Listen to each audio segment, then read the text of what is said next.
Байгаль орчин ногоо хөгжил аялал жуулчлалын сайд Бацэрэг хөдөө орон нутгийн харьяа газруудынхаа үйл ажиллагаатай танилцахаар анхны орон нутаг дахь альбом томилтоо Өвөр ханган аймгаас эхлүүлжээ. За тэрээр Өвөр ханган аймгийн 10 хэр сумын ус цаагуур орчны шинжилгээний алба болон байгаль орчны газар Онг Таац голын сав газрын хамгаалтын захиргаа Харорин сумд байрлах Орхны хөндийн байгалийн цогцлборт газар Булган аймгийн Аршаанд сумд байрлах Хөгөн тарны байгалийн цогцлборт газрын хамгаалтын захиргаатын үйл ажиллагаатай биечлэн танилцжээ. За тэдэнд тулгарч буй хүндрэл бэрхшээлийг хэрхэн шийдвэрлэх арга замыг хамтдаа хэлэлцэн цаашид хэрхэн ажиллах талаар чиглэл өгчээ. Оны аялал жуулчлалын үед хог хаягдлыг одоо яаж бууруулах вэ? За замын тэмдэглэгээ муу байгаагаас ингээд маш олон саллаа зам орхины хэмжээд гарцсан байгаа. Тэгэхээр энэ дээр яаж бас одоо энэ хөрсний бохирдлыг одоо бууруулах, замын тэмдэглэгээ сайжруулах талаар юу хийх вэ гэдэг дээр бид нар бас сайн саналцлаа. Ер нь давчхандаа эдийн засгийн гүшүүрийг ашиглая. Хураамж төлбөрийн хэмжээг нэмье. За төрөл зүйлийг олшруулъя. За нэгэнт хураамжаар авсан мөнгөнийхөө тодорхой хэсгийг бас орон нутаг өөрийнхөө хэрэгтэй зүйл зарцуулдаг. Тэр эрх зүйн бололцоог сайд засгийн газрын төвшөнд олигчдод нь одоо нийцүүлж зохион байгуулалтын ажиллаа гэж ингэж ярьж тогтлоо.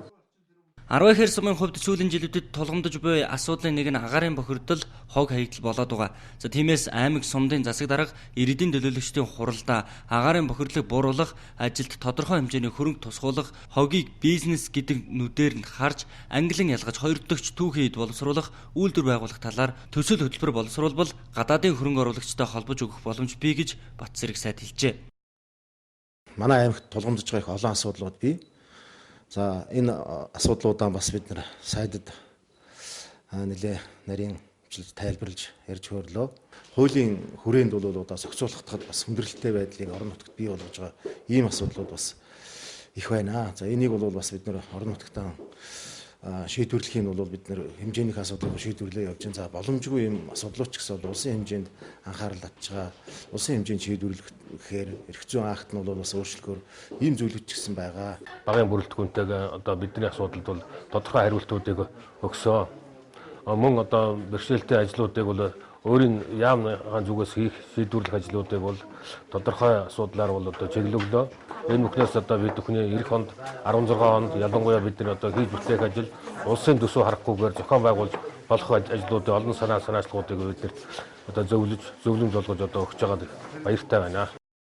Ус цаагуур орчны шинжилгээний албаны хувьд өртөө бүрээс 3 цаг тутамд мэдээлэл авч нэгтгэн төв рүү явуулдаг байна. За уг мэдээлэлээ цаасан дээр буулгаад орхих бус хэрэглэгчдэд хүргэх цаашлаад үн цэнтэй мэдээлэлээ төлбөрт арилжааны хэлбэрт оруулах, худгийн усанд хийсэн шинжилгээний хариуг худгийн дэргэд мэдээллийн самбар байршуулах, тухай бүрт нь ил тавьж байхыг санууллаа. За орхон гол бохирдоод байна гэсэн иргэдийн мэдээллийн дагуу мэргэжлийн хяналтын байгууллагатай хамтран 5 цагаас дээж авч шинжилэхэд усны өнгөний хувьд шаргал туяатаж, усны найрлага нь хүний эрүүл мэндэд сөргөөр нөлөөлөх хэмжээнд бохирдол үүсээгүй хэвийн хэмжээнд байсан байна.